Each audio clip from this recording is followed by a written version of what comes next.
할렐루야. 예, 반갑습니다. 오늘은요, 한번 우리 인사를 하면서 우리 하나님의 설교 말씀을 듣고자 합니다. 이렇게 인사했으면 좋겠어요. 우리 두 분씩 짝을 지셔가지고 인사를 하는데, 먼저 오른편에 있는 분이 인사를 합니다. 이렇게 인사하세요.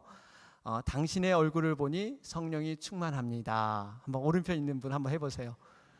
당신의 얼굴을 보니 성령이 충만합니다. 예.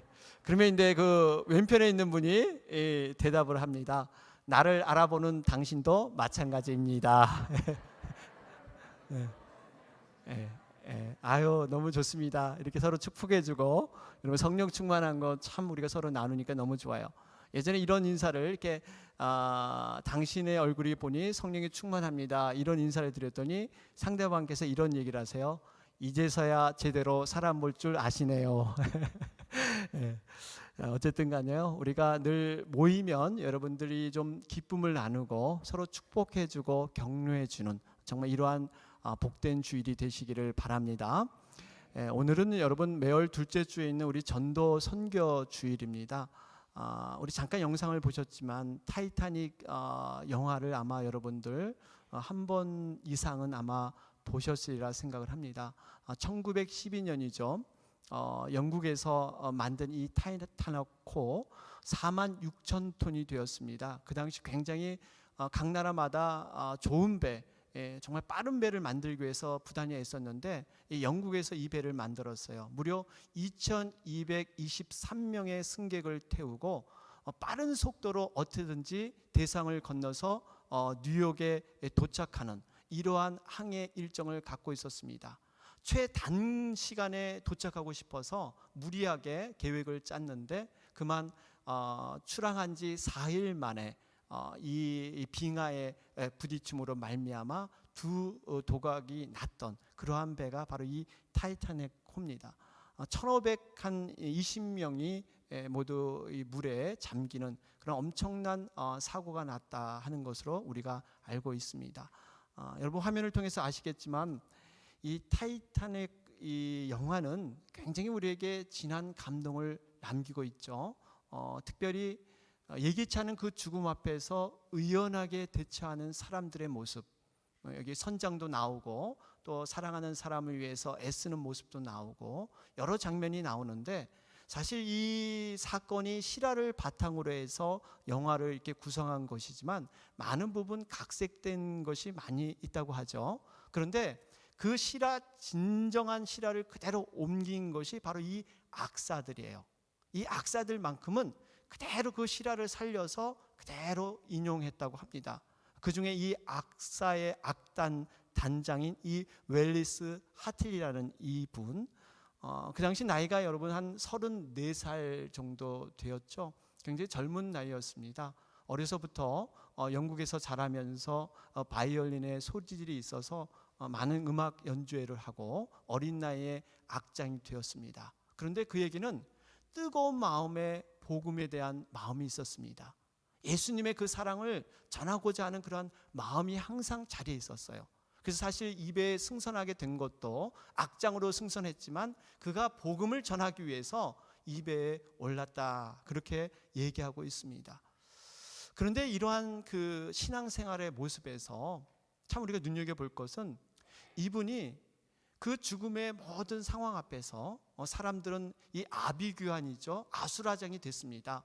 몇 개의 그 구명보트에 타기 위해서 사람들은 정말 혼비백산되어서 이러한 상황에서 그는 꿋꿋하게 4주를 가까이 하게 함은 이 연주를 꿋꿋하게 해서 많은 사람들에게 감동을 주었습니다. 사고 후 한 2주 후에 시신이 발견됐다고 하죠. 그런데 그 입었던 옷 그대로, 악단의 유니폼 그대로 이 갈색 코트와 이 검정색 부츠를 신고 그대로 발견이 되었습니다.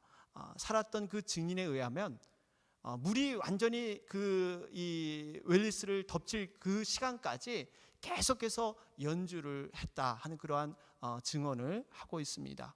이 아름다운 고귀한 죽음, 이 죽음을 보고 그 당시 많은 신문들이 대서특필을 했습니다. 일제히 그들의 용기 있던 행동은 인류 역사상 가장 고귀하고 가장 영웅적인 행동이었다, 이러면서 극찬을 아끼지 아니했습니다. 저는 이 영화를 보면서 이런 생각을 해보았습니다. 웰리스가 참 죽어가는 그 영혼들, 죽음의 직전에 있는 그분들에게 아름다운 그 찬송의 선율을 들려주었을 때 우리는 지금 확인할 수 없지만 그 죽음 직전에 있던 그 음악을 듣던 사람들이 예수님을, 얼마나 많은 예수님을 영접했을까. 분명히 그 음악을 듣는 가운데 예수님을 영접한, 죽음 직전에 영접한 그러한 사람들이 많이 있었을 것입니다. 아니면 적어도 과거에는 열심히 예수님을 믿고 신앙생활을 했다가 세상으로 돌아갔던 사람들, 예수님을 등지고 세상을 향해 나갔던 사람들이 그 찬송가를 들으면서 뭔가 마음에 감동이 돼서 주님을 다시 한번 영접하면서 죽음을 맞이하지 않았을까 하는 그러한 생각을 저는 해보게 되었습니다. 아마 여러분도 여기에 동의하실 거예요. 그러면서 제게 한 가지 도전이 되는 것이 있었어요.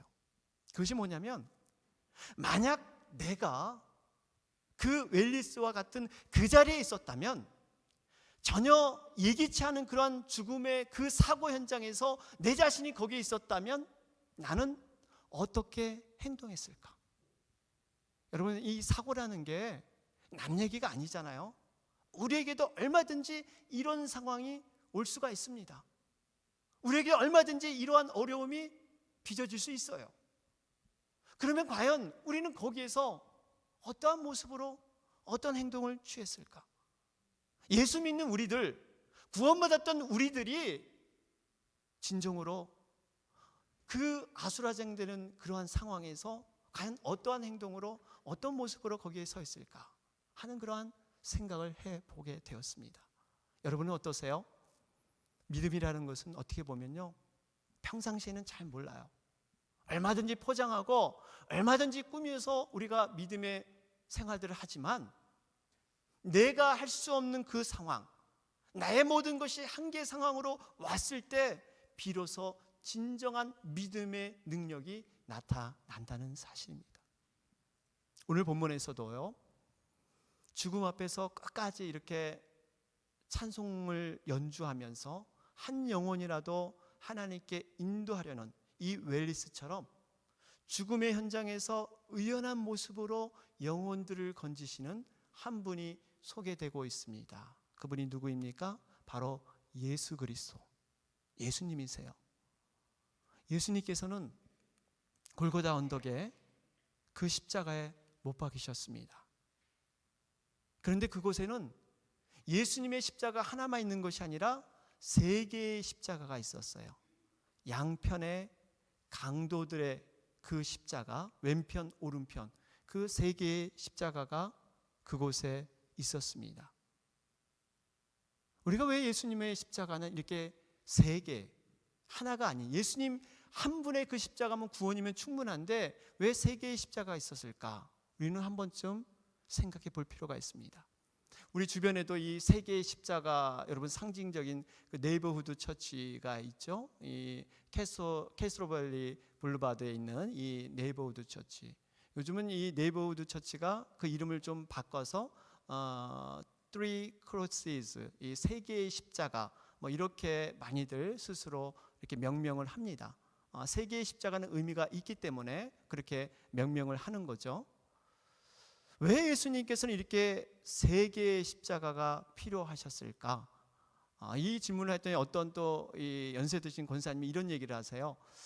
예수님께서 이렇게 하늘나라 가시는데 혼자 가면은 외롭잖아요. 그래서 양쪽에 이렇게 강도들까지 같이 둬서 이렇게 하늘나라에 갈 수 있도록 하지 않았을까? 그건 아닌 것 같고요.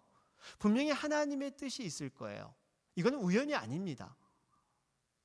참새 2마리가 한 앗사론에 팔린 것도 우리가 하나님의 섭리고 하나님의 뜻인데, 더군다나 예수님께서 의미 있는 그 죽음을 맞이하실 때는 왜 그 강도들 사이에 예수님이 십자가에 달리셨을까? 분명히 의미가 있을 것입니다. 이것은 무엇보다도 이 악인들이 이 계획을 가지고 일부러 의도적으로 예수님을 그 강도 사이에 십자가로 올렸던 것을 우리는 알 수가 있습니다. 여러분, 양편의 그 강도들이 굉장히 극악무도한 강도예요. 아주 악한 사람들입니다. 사람들이 봐도 저 사람은 죽어야 될 사람이라 그렇게 평할 만큼 악한 사람들이에요. 근데 그 양쪽에 가운데 있다는 것은 그 강도의 우두머리, 그 우두머리라 하는 것을 이렇게 외형상 보여주기 위해서, 꾸미기 위해서 그렇게 조장을 한 것입니다. 그러면서 우리들의 재판은 너무나 정당해서 우리가 십자가에 못 박을 수밖에 없었던 이유가 바로 저 극악무도한 예수, 그 강도의 우두머리이기 때문이야. 이러한 정말 얘기를 하면서 사람들의 생각을 그렇게 몰아가고 있었어요. 근데 여러분, 놀라운 것은 성경을 우리가 늘 읽어보면서 발견하게 되는 것은 하나님께서 이 악한 자들의 계획과 욕망과 악한 자들의 그 술수와 모든 것을 하나님이 사용하셔서 하나님의 그 선하신 그림과 하나님의 그 선하신 뜻을 항상 나타내신다는 사실입니다. 이게 놀라운 일이에요. 하나님은 실패가 없으세요. 인간의 실수도 사용하셔서 하나님의 원하신 모든 그 아름다운 완벽한 선한 일들을 이루고 그 일을 나타내신 분이 하나님이세요. 여러분, 하나님은 완벽하신 하나님이십니다. 우리가 우리 인생에서도 이것을 발견해 보았으면 좋겠어요.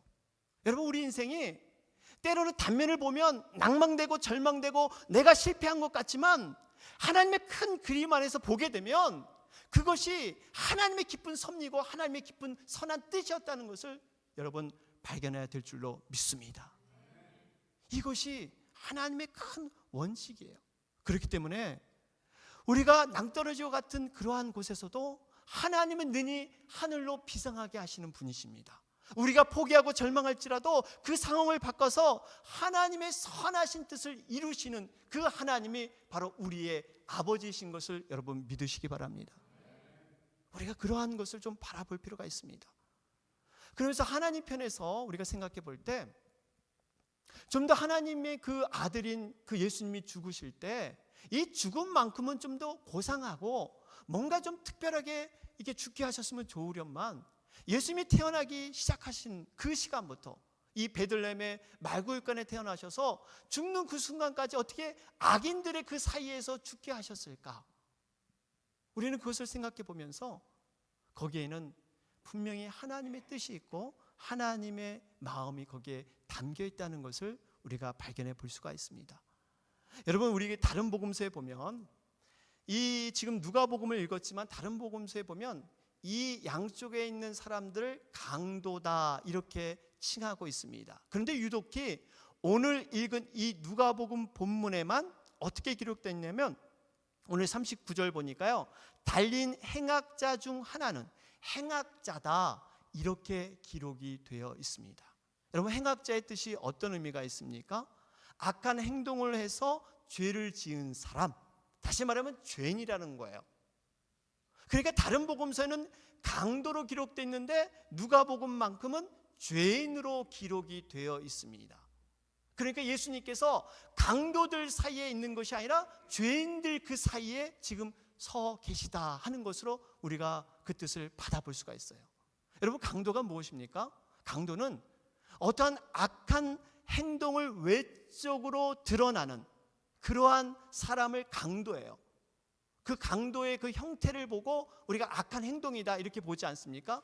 그런데 죄인의 경우는 내면 속에 겉에 드러나지 않았지만 내면 속에 감춰진 보편적인 사람들, 이 죄인의 모습입니다.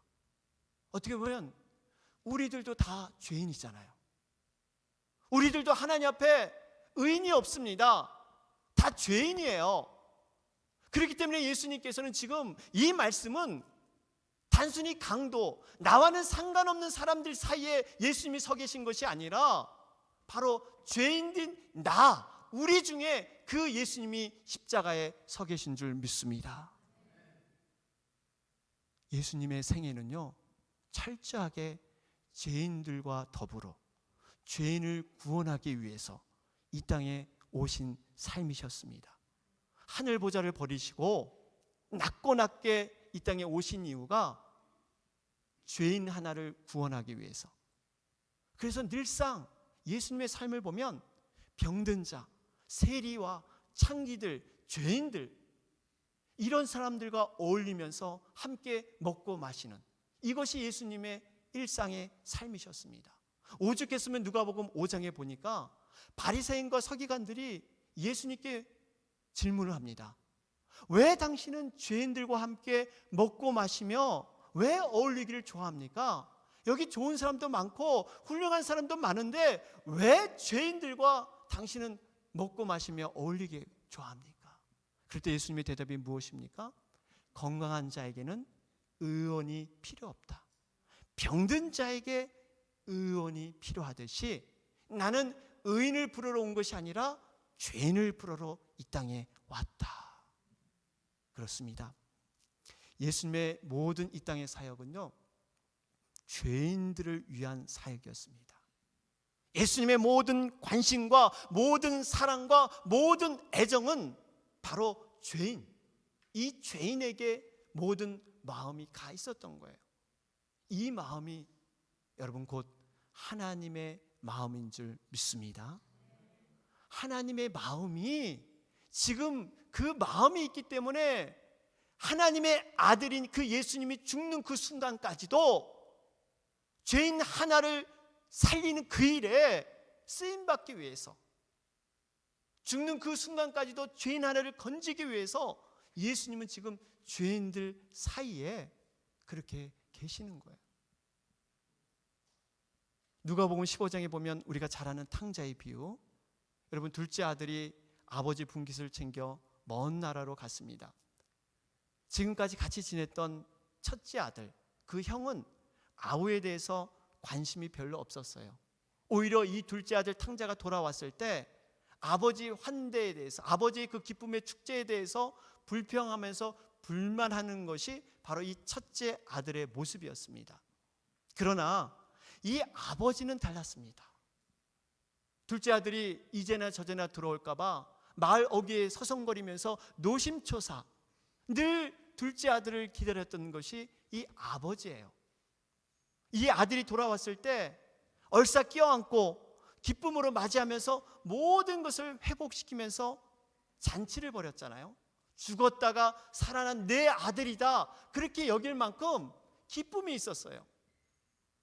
그래서 여러분 큰 잔치를, 이 살찐소를 잡아가지고 여러분 큰 잔치를 벌이지 않습니까? 결국 그래서 이 살찐소가 탕자만 보면 굉장히 싫어하잖아요.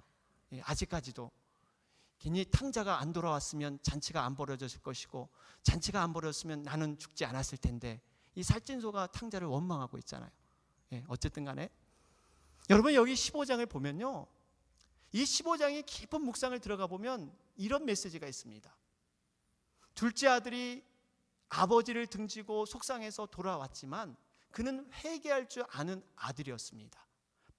비록 과거에는 죄인이었지만 아버지에게 기쁨을 주고 회개할 줄 아는 그런 아들이었어요. 반면에 이 첫째 아들의 모습은 서로 이 탕자와 비교되면서 아버지와 함께 있었지만 아버지의 마음을 전혀 이해하지 못하는, 별로 큰 사고도 치지 않았고요, 아버지를 크게 속상하게 하는 그런 일이 없었지만 아버지의 마음을 이해하지 못하는 그 첫째 아들, 그 첫째 아들이 어떻게 보면 두 번째 탕자다 하는 그 메시지를 이 15장에서 주고 있는 것입니다. 무엇을 의미합니까? 우리는 죄를 짓고 안 짓고 그것이 중요한 것이 아니라 현재 나오 우리가 하나님의 마음을 이해하고 정말 하나님의 회개 앞에 나올 수 있다는 것, 여러분 이것 자체가 여러분 축복이라는 것을 믿으시기 바랍니다. 이게 하나님의 마음과 우리가 소통되는 거예요. 저는 이 하나님의 아버지의 마음을 생각할 때마다, 이 목자의 마음을 생각할 때마다 떠오르는 그러한 장면이 있어요. 아마 여러분도 기억하실 거예요. 1983년인가요? 한국 KBS 방송에서 이산가족 찾기, 아마 여러분 모르긴 해도 가슴 졸이면서 잠 못 이루면서 함께 눈물 흘렸던 그런 많은 분들이 여러분 계실 겁니다. 이 프로그램은 138일간 지속이 됐습니다. 453시간 기네스북에 올랐죠. 가장 장기간 생방송으로 이렇게 기록되면서 세계 문화유산에 이렇게 올라갈 정도로 아주 그 감명 깊은, 이거는 이렇게 사람이 만들 수 있는 그런 프로그램이 아니에요. 우리 이 한민족만이 갖고 있는 그 한의 모습이 그대로 반영됐기 때문에 세계에서 아주 놀란 그러한 그 이 다큐멘터리, 이 생방송이 되었었죠. 여러분, 여기 보면 왜 우리가 같이 공감하면서 왜 울음을 같이 하고 남일 같지 않고 이렇게 왜 같이 우리가 이것을 잠mol이면서 왜 이것을 지켜봤을까요? 이유는 단 하나. 누가 이 사람을 모르시나요? 누가 이 사람을 모르시나요? 바로 이유는 단 하나예요. 우리가 다른 것 보는 게 아니라 30년 전에 헤어졌던 그 부모, 그 형제, 그 자매를 찾고자 하는 그 애타는 마음, 가슴이 찢어지며 정말 이 마음이 찢어지며 그 찾고자 하는 그 애타는 마음을 볼 때마다 우리는 남일 같지 않은 거예요. 저 일이 내일이다. 저런 일이 남일이 아니라 바로 내일이다. 그 부르짖고 절규하는 그 부모의 마음, 그 자식의 마음이 이게 남일 같지 않은 거예요. 그것 때문에 우리가 잠 못 이루고, 그 만나면 환희와 기쁨 때문에 우리가 기뻐하면서 얼싸안으면서 이런 뜨거움이 우리에게 있지 않았습니까? 저는 목자의 심정, 하나님 아버지의 마음이 바로 그 마음이라 생각을 해요. 헤어졌던 그 사람을 찾기 위해서 애쓰고 애쓰는 그 마음, 바로 이것이 우리 아버지 하나님의 마음이고 우리가 회복해야 될 목자의 심정인 줄 믿으시기 바랍니다. 잃어버린 한 영혼을 위해서 100마리 양을 두고 한 마리를 잃어버리면 산 넘고 물 건너서 한 마리를 찾기 위해서 애쓰는 분이 바로 목자인 하나님이세요. 그러면서 이 한 영혼이 돌아올 때 얼마나 기쁨으로 맞이하는지 몰라요. 의인 99이 회개하는 것보다 죄인 하나가 회개하는 것이 더 마음이 기쁘고 더 흐뭇한 거예요. 이것이 하나님의 마음이에요. 그 말씀이 누가복음 15장 7절에 기록되어 있지 않습니까? 거기 보니까 내가 너에게 이르노니 이와 같이 죄인 하나가 회개하면 하늘에서는 회개할 것 없는 의인 99을 인하여 기뻐하는 것보다 더하리라. 죄인 하나가 회개하면 하늘에 있는 99의 의인, 그것보다 더 기뻐한다고 하나님은 말씀하세요. 그러니까 하나님께서 죽는 그 순간까지, 예수님이 돌아가시는 그 순간까지 죄인 하나를 건지기 위해서 바로 그 십자가에 세우신 거예요. 그런데 우리가 눈여겨봐야 할 것이 있습니다. 두 강도가 있었는데 어째서 오른편 강도만 이렇게 구원받았는가? 왜 오른편 강도만 구원받을 수 있었습니까? 마태복음을 보면 처음에는 이 두 강도가 예수님께 똑같이 욕을 하고 비방을 했습니다. 네가 무슨 하나님의 아들이냐? 네가 하나님의 아들이면 내려와서 우리도 구원해봐. 비방하고 욕하고 조롱했어요. 그런데 이상하게 오른편에 있는 그 강도의 마음이 바뀌기 시작했습니다. 그것이 어떤 계기인지 아세요? 바로 예수님께서 중보기도를 시작하실 때, 보통 다른 그러한 행악자들은 죽기 전에 다른 사람을 비방하고 원망하고 욕하고 조금이라도 자기가 더 살고 싶어서 발버둥 치면서 시간을 연명하기 위해서 애쓰는데, 예수님께서는 뭔가 다르셨어요. 그 십자가에서 중보기도를 하기 시작한 거예요. 주님, 하나님, 저들이 하는 일을 저희들이 알지 못하나이다. 저들을 용서하여 주옵소서. 바로 이 기도가 이 오른편에 있는 강도의 마음을 움직였던 것입니다. 이 죄인을 위해서 기도한 것이 저들을 위해서 한 것이 아니라 바로 나를 위해서 한 기도라는 것을 이 오른편의 강도는 깨닫기 시작한 거예요. 거기서부터 그 차짓했던 그 마음이 녹기 시작합니다. 그러면서 복음을 받아들이기 시작해요. 그 증거가 어디에 나타납니까? 오늘 이 말씀 이 39절에 보니까 너는 그리스도면 뛰어내려 와라. 이 본문에 그렇게 얘기하지 않습니까? 그럴 때 이 왼편 강도가 꾸짖기 시작합니다. 40절 말씀을 보세요. 이 23장 40절 말씀을 보니까 하나는 그 사람을 꾸짖어 가로되 내가 동일한 정죄를 받고서도 하나님을 두려워 아니하느냐. 그렇죠? 지금 오른편 강도를 꾸짖으면서 왼편 강도는 자신의 죄인임을 인정하고 있습니다. 우리가 나는 죄인이다 함을 지금 인정하고 있어요. 그러면서 41절에 이어지기를 우리는 우리의 행한 일에 상당한 보응을 받는 것이니 이에 당연하거니와 이 사람의 행한 것은 옳지 않은 것이 없느니라.